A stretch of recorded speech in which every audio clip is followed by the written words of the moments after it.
the best in program history, and it's the 4th 20-win season under Tammi.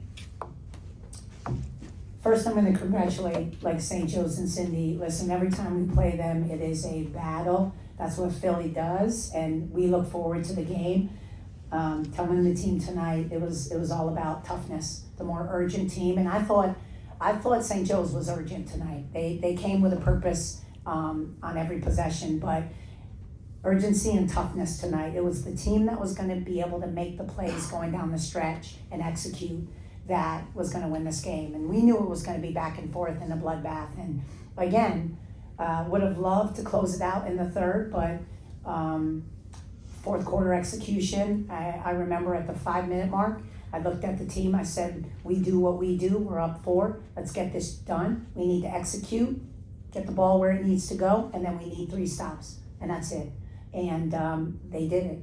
They continued to do it. So really, really proud of our second half because they were out O-boarding us. We got 2 free throw attempts in the first half, and our game plan, we did not execute, and we were up 1. So I told them we got to get back to what our game plan is and what we do. And complete turnaround the second half. We ended up going to the free throw line 23 more times, I believe, and out-rebounded them, O-boarded them, held them to 10. They had 6 in the first. So they only got 4. We only had 3, and we ended up with 12. So that second half, we got back to us. And again, just really, really proud of the crew. And the one sitting next to me, the bright lights came on. Winning had to be done, and she did what she needed to do in that fourth quarter and brought it home for us. And you know, really, really special player. So really proud of this one too. So good day to be a Rhody ring. Questions? Coach, you talked about earlier this season how much free throws play a factor to the game. If you get over 15 a game, that's one of your goals. You shot 25 in the whole game, and 15 of them came in the fourth quarter. You know, was the plan going to the game to be as aggressive as you guys played, or was it just kind of just happened? No, we were supposed to be. Our goal is 20 a game. 20 a game offensively and defensively. We have to make more free throws than the opponent attempts. That's our goal, both ways. And so first half, I thought we settled for the 3 jump shots, fadeaways. We didn't hunt the paint and we didn't attack the rim. Second half, we were much more aggressive in transition and in the half court. We went at them. And so I just think they needed to feel that, the rhythm of the game. We needed to reset at halftime and get that mentality back. And then the second half, they executed exactly what we wanted to do. Brooklyn, Coach always says that you have this swag and confidence about you. What is it that gets you in that mode to turn up in the fourth quarter? Is it the bright lights? Is it the confidence? Is it the mix of your coaches, or something you taught yourself? I would say it's confidence, and I don't mean to say that in an arrogant way, but just the confidence that, you know, I miss a shot, my teammates are going to have my back. If I get beat on defense, my teammates are going to have my back. Just having that trust in one another, you know, just allows me to be more comfortable when I make mistakes. And yeah, when the lights come on, I'm just always ready. Coach always has trust in me that to make the right play, make the right decision, you know, do his best for the team. So it helps having such a trusting coach and trusting teammates that have my back. And Coach, for you, I want to ask you about Sophie. She may be the smallest on the court, but plays biggest. What makes her different when she steps on the court? Now, Soph's a lot like BG. BG's more, I think, extroverted with herself, but Soph's got a quiet confidence about her. Like she's got a lion's heart and a competitive nature. She may be diminutive, she may be small, but again, she's got that little swag. It's what I really loved about her when I was recruiting her when she was young as a PG. She loves the game, plays with a joy, but she's tough. You know, you can't measure a player by their size. I've never done that. Some of the best PGs are small, diminutive. Dawn Staley was 5'5". Like, you'll see some of the best PGs that have ever played the game, but because of their size, it makes them really tough. I just like tough kids that love the game and have swagger, and that's what Soph has. So she's just a little more quiet with it. She's not as boisterous as BG, but she's got that same kind of warrior that BG has. She's not scared of anything, and she's ready for the moment. So we've got that makeup this year of a couple kids that are like that. You know, Soph's like that, Vanessa's like that, BG's like that, and so we've not had that. We haven't had a closer in a long time here where we've had to use our offense to find a shot. But who's taking the last shot? Every play down the stretch that we called, we orchestrated. ISO for BG, ISO for Palmier, ISO ball screen for Sophie V. Everything was orchestrated. There wasn't just, running out of motion. We started calling sets the last 5 minutes.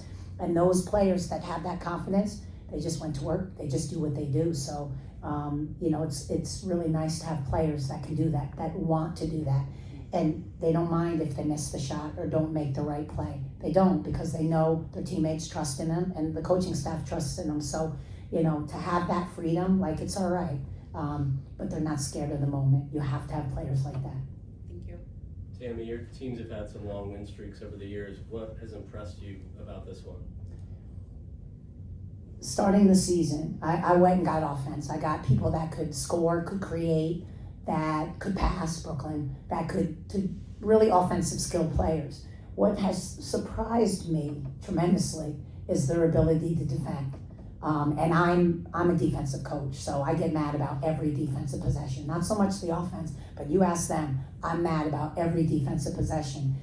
But they're a better defensive team than I ever imagined because I recruited all offense. And that's a credit to them because I push them and they buy into it and they try. And they're actually, I think, a better defensive team than we were last year. They just are, especially in crucial moments. So, that's what shocked me about this win streak is how good we've been defensively on the road, especially on the road. They just play better on the road too. I think it's because they don't have to go to class. They can sleep, they can chill, they have fun. It's not like all day you got to go to class. Now you got to show up for pregame, and there's a regimen here that you got to hold. But on the road, you don't have that regimen, so they have fun with it. So it shocked me how well we've played on the road, especially defensively. Tammi, you've spoken multiple times just now about how you recruited offense. You had 2 quarters which you scored 20 plus. Seeing that offensive recruiting come to life, how was that for you? Kind of just seeing that. It's what we envisioned. So as a coach, it's really good because you go, we did good. We made the right choices. But, it was a no-brainer. At the end of every year, we assess. And last year, we had too many likes. We had too many players that were defensive-minded and could rebound. But they couldn't pass or they couldn't shoot or they couldn't dribble.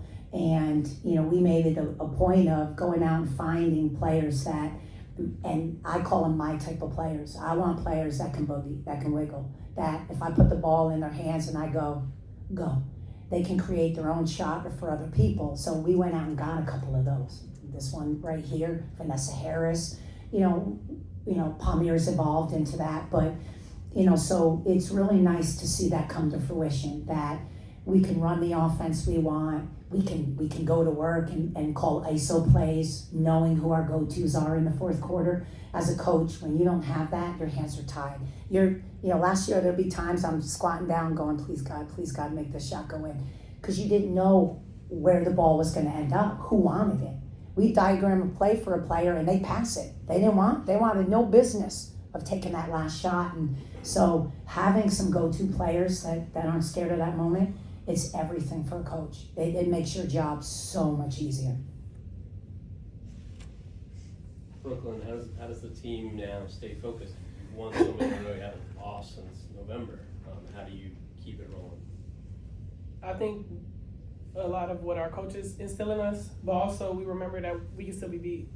Regardless of the record we have now, we may not have that same record coming up this weekend playing St. Louis.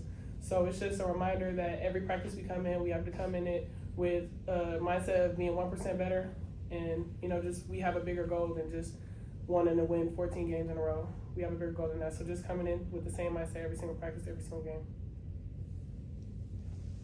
Brooklyn, how do you feed into this Rhody crowd? You see a lot on the celebrations, including the end one. How do you feed into this crowd as it grows more and more and kind of just express yourself through these celebrations?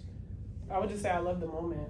Like Tammi said, I'm an extrovert. Like, I love, seeing people smile. I love seeing people enjoy what they do, and I love that the sport of basketball brings people together. And, just seeing everybody come to the games and the crowd just growing and growing and growing. And so I just really appreciate our support system and the people that buy into us and everything like that. And it's just like, why not give back? Why not go after a win, go around the crowd and give everybody high fives and just show love? So it's just a way that I show that. You know, you can talk about X and O's and you can talk about stats and analytics, and there's something to be said for character and who people are when you put people together. And what we were missing, what I was missing from my players, the kind of players I love, is an energy and extrovert, is fun, is boisterous, it's loud, it's cocky, and it becomes contagious. And I cannot tell you how much fun this team is. This one, Vanessa, Sophie, they're Tabby, they're crazy, and I love it. And we haven't had that in a long time, since I think our last successful season. And so when we went in that portal, more so than offense, we were trying to find kids that could connect, that could change our locker room to something special. College is supposed to be fun. Basketball is supposed to be fun. You're supposed to have a good time. They are that. And it makes the ride so different. And that's when we went in the portal, we got that. I mean, we got some characters, and that's what we wanted. And they've changed our culture tremendously from kind of rigid and tight. And I'll say this, I'm very OCD. I'm very, I also like to have fun. But they loosen me up. They've made me enjoy this season, enjoy the locker room. And so that, I think, that chemistry and that character of what we brought in has been the most important component of this year's team, is we brought some incredible people in, some fun people, and it's changed even our current players.